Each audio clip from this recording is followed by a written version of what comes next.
Jésus-Christ est le sauveur de l'humanité. C'est comme religion de salut que le christianisme a triomphé dans les inondes. Et à côté des autres titres attribués à Jésus, celui des sauveurs apparu dès l'origine, convenir tout spécialement à la définition de sa personne et de son œuvre. Et là, l'étonnement que nous pouvons éprouver à constater l'absence du substantif, les sauveurs, dans les évangiles synoptiques. La notion du salut y est exprimée toujours sous la forme verbale, sauveur, et surtout sous la forme passive, être sauvé, particulièrement fréquente chez Marc.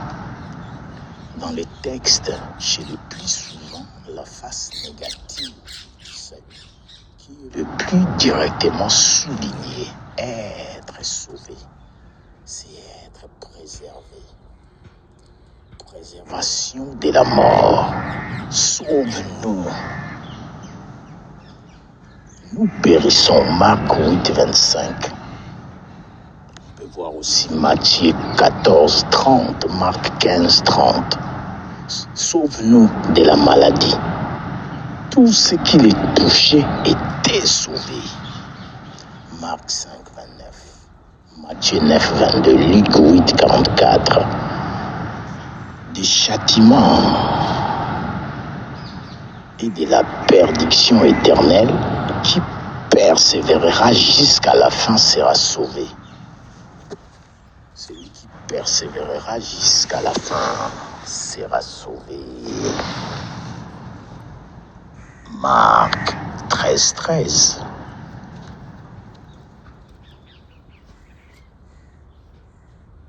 Marc 13, 13.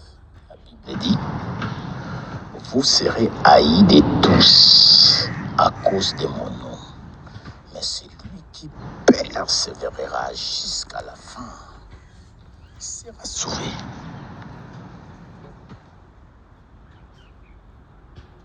Mais ailleurs apparaît la pensée de la préservation intérieure actuelle par l'octroi du pardon et de la vie nouvelle.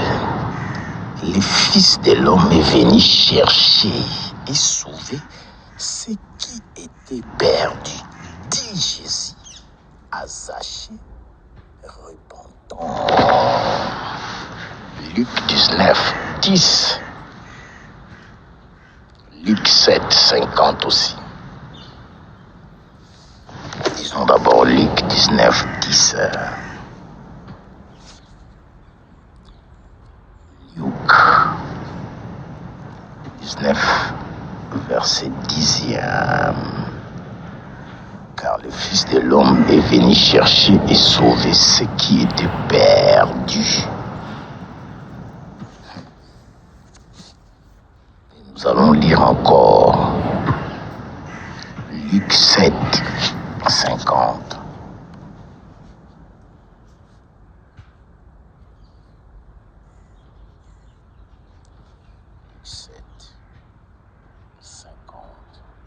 Jésus dit à la femme: ta foi t'a sauvé.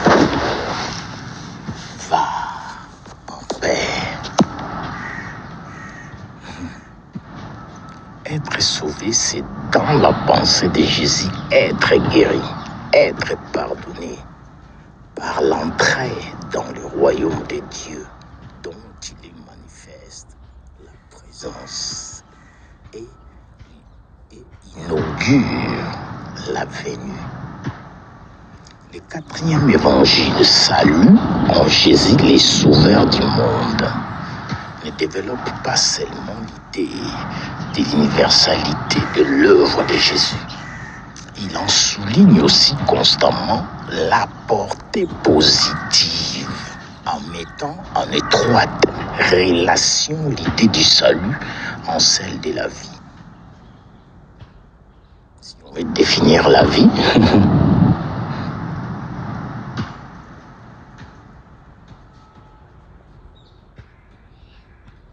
par exemple la vie éternelle, dont Jésus est le dispensateur, c'est lui qui est le Messie, en même temps le sauveur du monde. Jean 4, 42.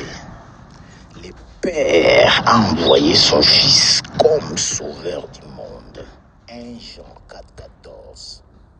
On peut admettre que les expressions johanniques correspondent à un stade plus avancé de la réflexion chrétienne que le langage des synoptiques et reflète la pensée des disciples qui ont déjà été enrichis et par l'apport du polynéisme et par les contacts avec le monde grec qui connaissait la notion de Dieu sauveur et devait porter un plus grand intérêt à l'évangile du sauveur qu'à l'évangile du Messie.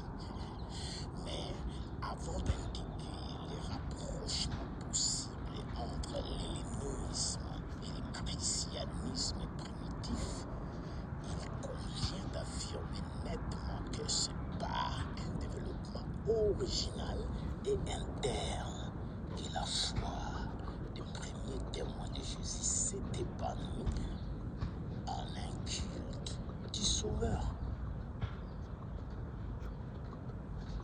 Ce qui doit ici nous intéresser avant tout, c'est la réalité effective de la transformation que les âmes des disciples ont subie au contact du Maître.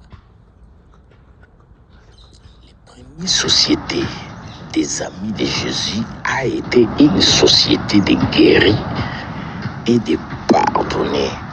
À côté de la délivrance physique, ses disciples ont connu quelque chose de la délivrance intérieure, de la conversion.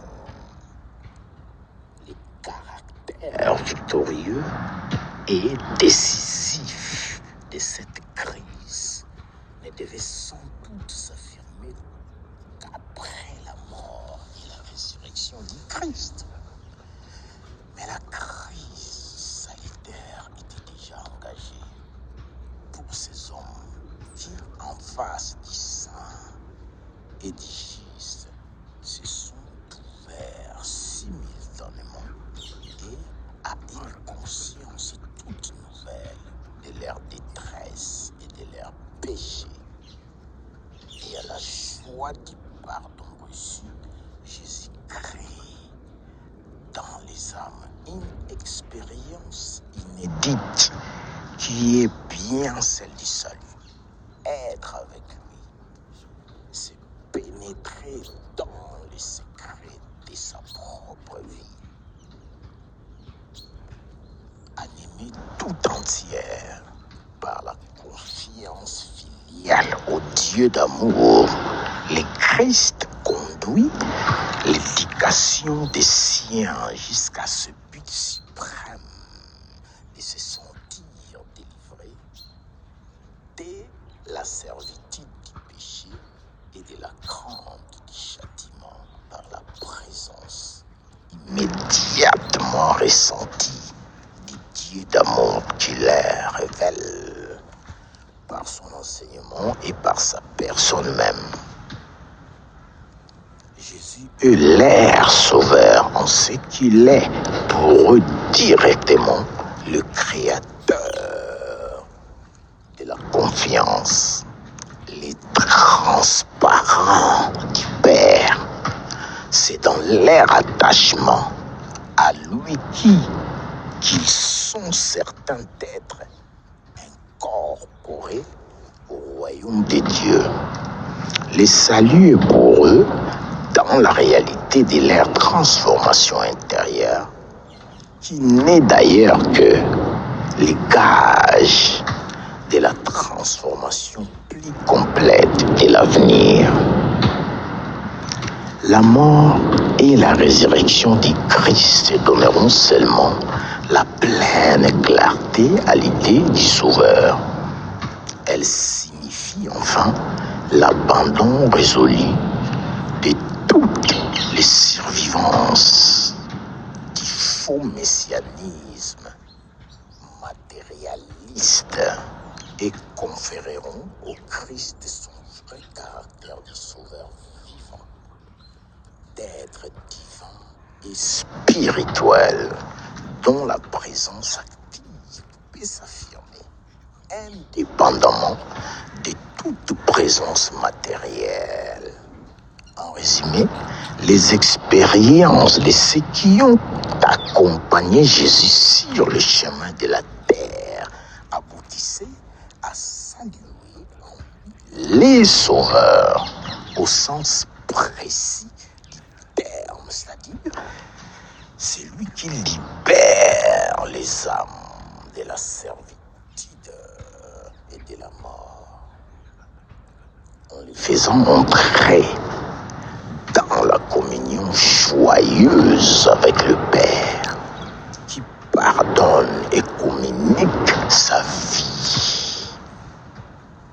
Le johannisme n'est donc qu'un aboutissement normal du message primitif de Jésus. Sans doute, l'élément le plus neuf dans cet aboutissement est-il la pleine proclamation de l'universalité des lèvres de Jésus que Paul et Jean ont dégagé avec une netteté parfaite. Il ne suffit pas de dire à Israël, aujourd'hui, nous est né un sauveur. Il ne suffit pas de leur dire qu'aujourd'hui nous est né un sauveur. Luc chapitre 2, le verset 11e. Dieu a cité en Jésus un sauveur pour Israël. Paul aux Juifs d'Antioche, de Pisidie. Si vous lisez Actes 13, 23, les sauveurs et les seigneurs, ces fonctions prennent un sens transcendant et métaphysique qui correspond à l'extension universelle du rôle historique de Jésus-Christ. Interrogeons ici Saint Paul, Philippiens chapitre 3, verset 1. Notre patrie est dans les cieux. D'où nous attendons pour Sauveur, notre Seigneur Jésus-Christ. 1 Thessaloniciens 1er verset 10. C'est lui qui nous délivrera de la colère même à venir. Le Christ est celui qui délivrera Saint Paul de ses corps de mort. Romains 7, 24. De la condamnation. Romains 5, 9. De la malédiction de la loi. Galates 3, 13. Galates 4, 5. De toutes les puissances hostiles de ce monde et du monde invisible des esprits. Monde invisible des esprits. Très souvent, nous voulons la force. Mais un humain se focalise trop sur sa force physique. Cependant, il y a des puissances, des forces invisibles qui nous contrarient. Donc la force de l'Éternel que nous pouvons opter, c'est la force intérieure. Oui, la force intérieure. Vous pouvez voir un gars comme Rodard, souriant devant vous, en prêchant la parole. Parce que je suis dans sa présence. Dans sa présence, il y a de la abondante joie, quoi qu'il en soit. Quoi qu'il en soit. Les retards ici, ils peut être content physiquement. Il sent la force, les sensations, les sensations de la force de Yahweh. Pour lui, il croit que c'est suffisant. Cependant, quand il arrive des petits problèmes de la vie courante ou de la vie quotidienne, le Messie est blessé. Des problèmes de la vie courante. Il est blessé. Pourquoi? Parce que lui, il veut des sensations. Il veut sentir la force de Yahweh. Oh, la vraie force, c'est la force intérieure, la force de l'âme. Dans la présence de Dieu, il y a de la bonté. Quelqu'un qui prêche en rigolant, il chante, mais il meurt dans son cœur. Il meurt. Ah, Seigneur. Ah, je sens ta force, ta puissance. Mais l'œuvre n'avance pas.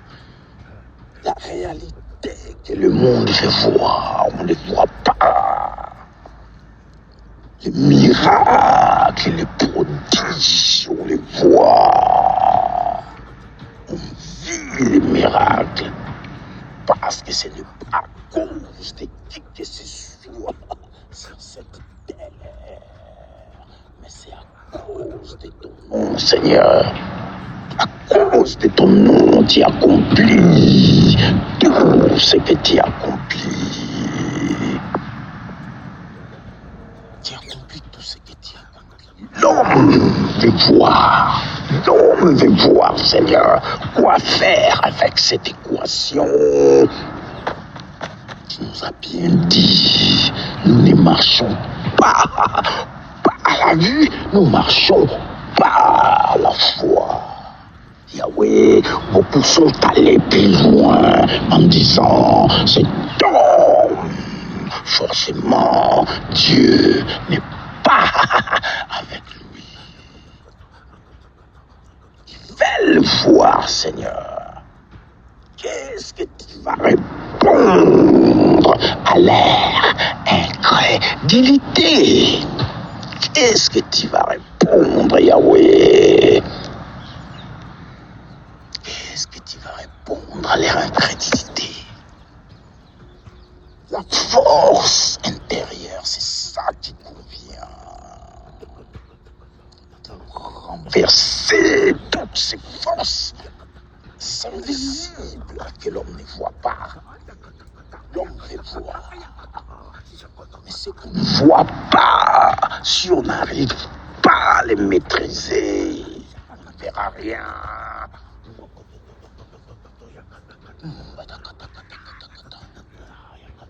Et Seigneur, c'est la rage dans le cœur. Je veux du réel, moi aussi. Parce que le monde veut voir. Moi aussi, je veux voir.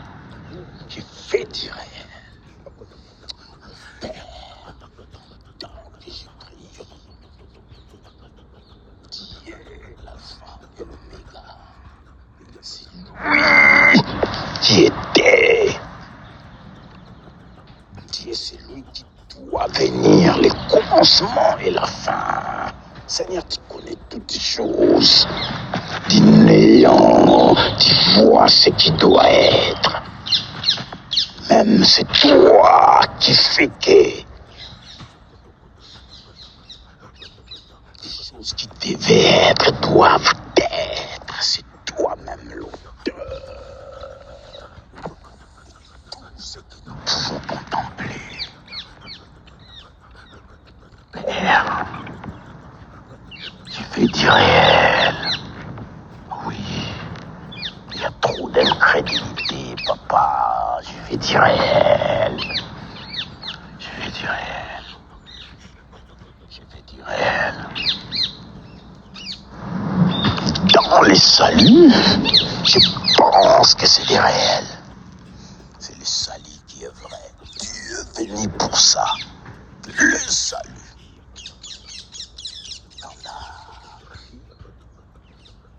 Dans le corps même.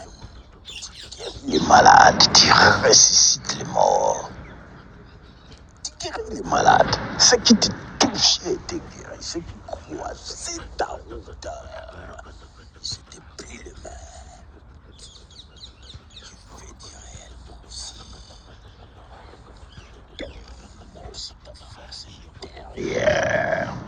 Je ne veux pas des sensations. Je ne vais pas me sentir bien comme si Dieu est avec moi. Je me sens bien. Je ne veux pas ça. Je veux de ta force intérieure. Ta force intérieure. C'est ça le salut. La force intérieure. Le salut. La force intérieure. Je suis obligé d'être dans la joie, que je le veuille ou non. Ta présence m'impose de m'émerveiller. Tu es réel, tu es transparent. Dès que j'arrive, je deviens transparent moi aussi.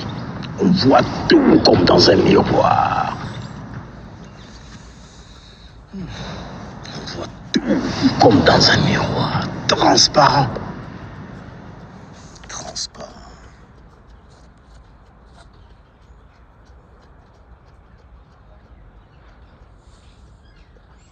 Trop de puissance au style de ce monde et du monde invisible des esprits.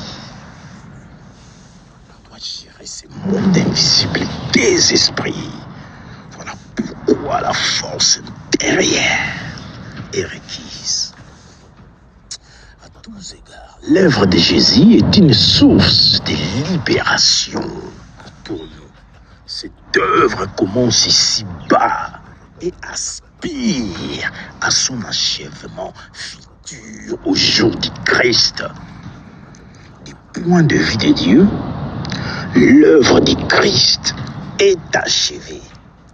La victoire remportée, Satan terrassé, la mort vaincue.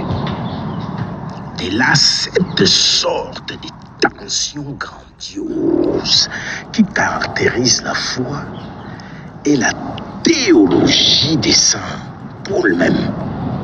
Le salut est présent et il est maintenant.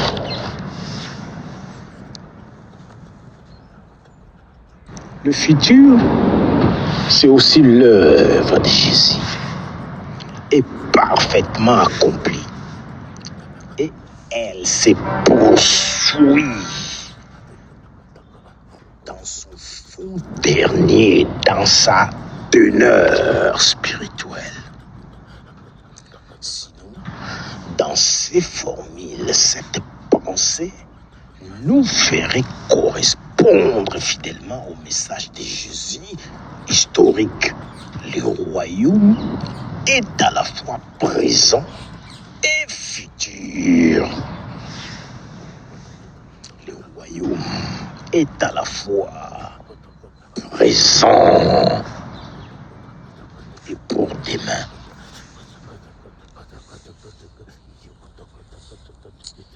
Les sauveurs sauvent aujourd'hui, mais l'histoire du salut connaîtra une phase d'achèvement glorieux qui manifestera définitivement la victoire de Christ et en nous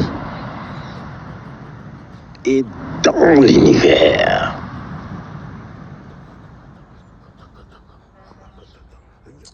Parallèlement au johannisme, la littérature des théropollinéens s'attache à la formule le Christ sauveur.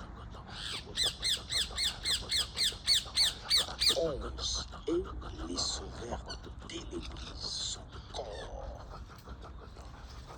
Éphésiens 5:23, le Sauveur Jésus-Christ a anéanti la mort et mis en évidence la vie et l'immortalité par l'évangile. Et Timothée, chapitre 1er, plutôt verset 10. Les chrétiens attendent l'apparition de la gloire du grand Dieu et Sauveur Jésus-Christ. Tite 2:13, notre Sauveur Jésus-Christ a libéralement répandu sur nous l'Esprit Saint. Tite 3:6. Les plus récents écrits du Nouveau Testament, la deuxième épître de Pierre, nomme plusieurs fois Jésus notre Seigneur et Sauveur. Formule qui semble désormais la formule par excellence du message missionnaire apporté par nos chrétiens.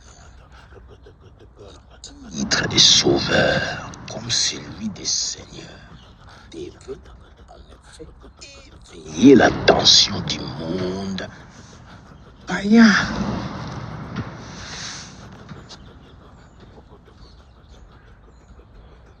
Il nous suffit d'indiquer ici les terribles rapprochements que l'histoire nous convie à établir entre la prédication chrétienne et l'attente du monde gréco-romain.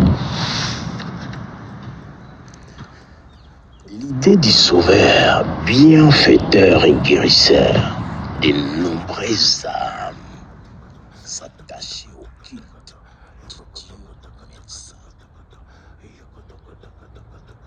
esclave, et à l'autre dévotion capable de délivrer l'homme de ses maux physiques.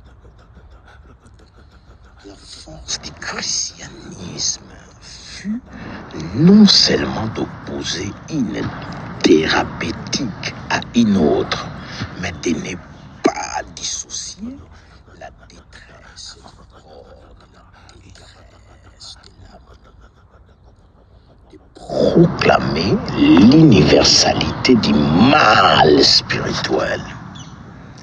Les péchés, elle résida aussi dans son appel à la charité active.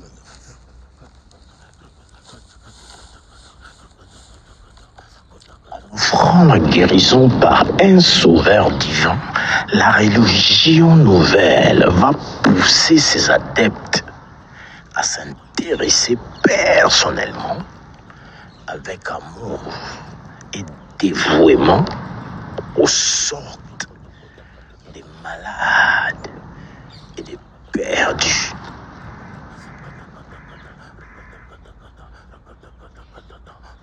L'espérance, elle, d'une régénération qui confère la victoire sur la mort.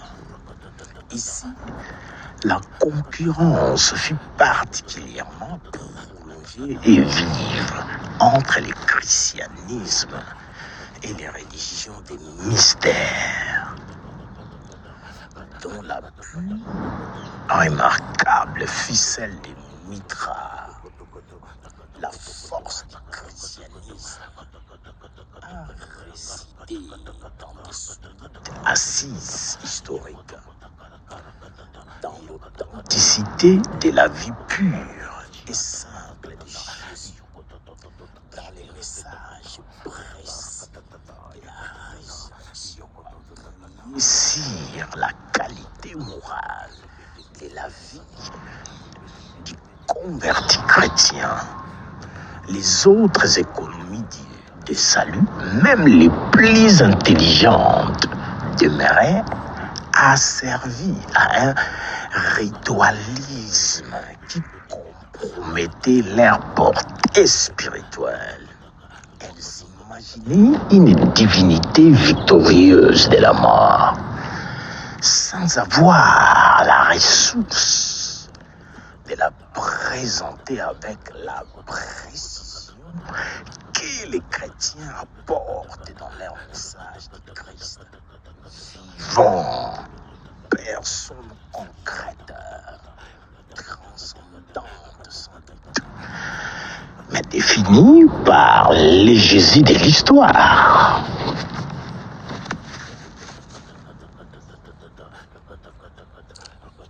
Dans le culte de l'empereur divin apparaît aussi l'idée de l'empereur sauveur, inaugurant une ère nouvelle de paix et de bonheur.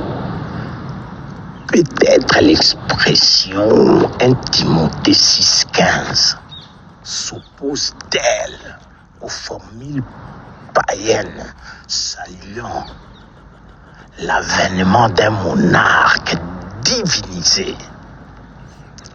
De l'inscription ne célèbre-t-elle pas Auguste comme le sauveur de tout le genre humain, comme celui qui apporte la bonne nouvelle?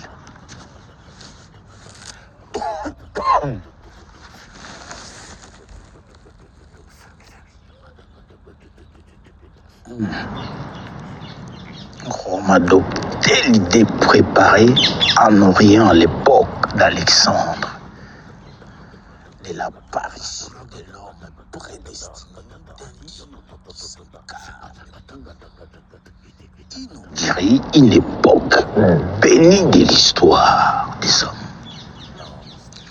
Pour le christianisme, le salut du monde n'est pas lié à des conditions politiques, mais au triomphe de l'esprit du seul Jésus-Christ et l'opposition entre le culte du sauveur Jésus et l'apothéose de l'empereur éclate avec une éloquence particulière dans l'Apocalypse, sans nul doute. L'hellénisme et le judaïsme hellénisé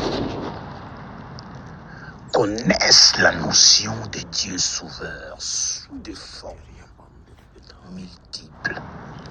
Le héros bienfaisant, fondateur et protecteur des cités, les monarques tout-puissants capables d'apporter la paix au monde, les sages divinisés, parfois des sons vivants même.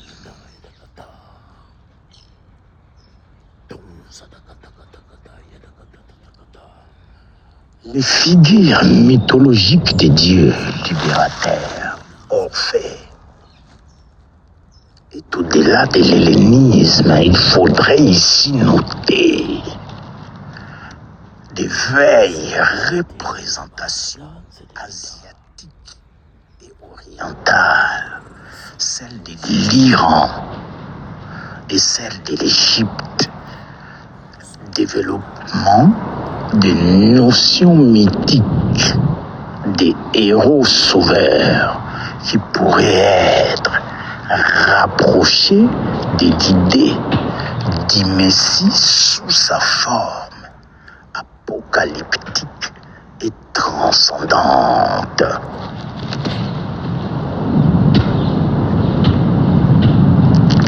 Mais s'il y a eu adaptation de la prédication évangélique au langage et à la psychologie du monde païen, l'originalité de cette prédication ne fait pas de doute. L'évangile a ses attaches historiques en Israël. Tout d'abord, l'évangile est un messianisme purifié et spiritualisé par l'inspiration de Jésus.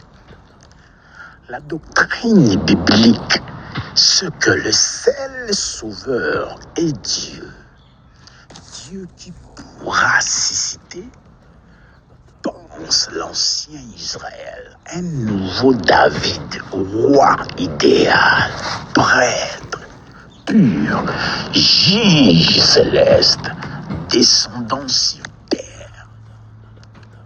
Toutes ces notions voisines et rivales à la fois réapparaissent en quelque mesure dans le messianisme de chrétiens primitifs, mais elles sont dominées et finalement absorbées par une intuition plus haute. Les dieux sauveurs visent au-delà de la délivrance d'un peuple, la délivrance d'un monde, au-delà de la protection matérielle des siens, leur libération éternelle. Ils sauvent en se donnant au monde, en lui communiquant sa vie. Pour Jésus le Sauveur qui pardonne et délivre, c'est le Dieu Père. Mais il sait que c'est en venant à lui, Jésus, que l'âme du pécheur rencontre c'est Dieu.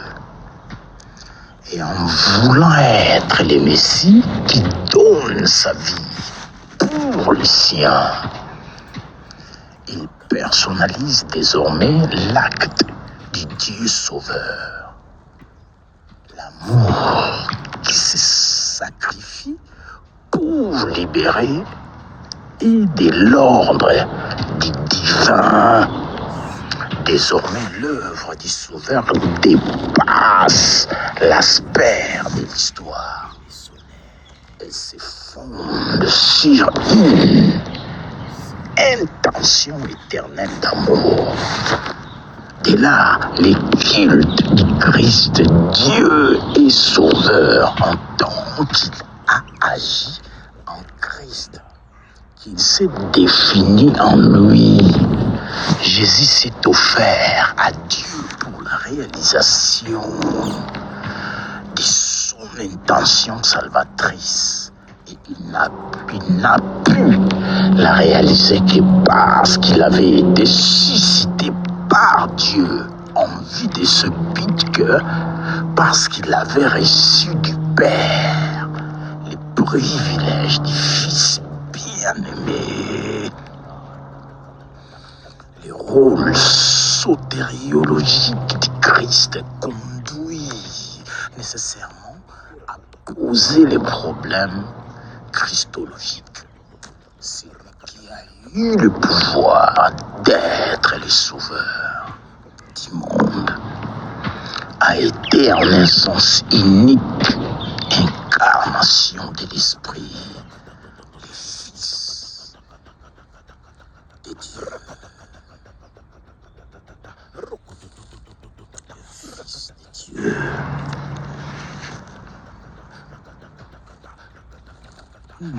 Sans commentaire.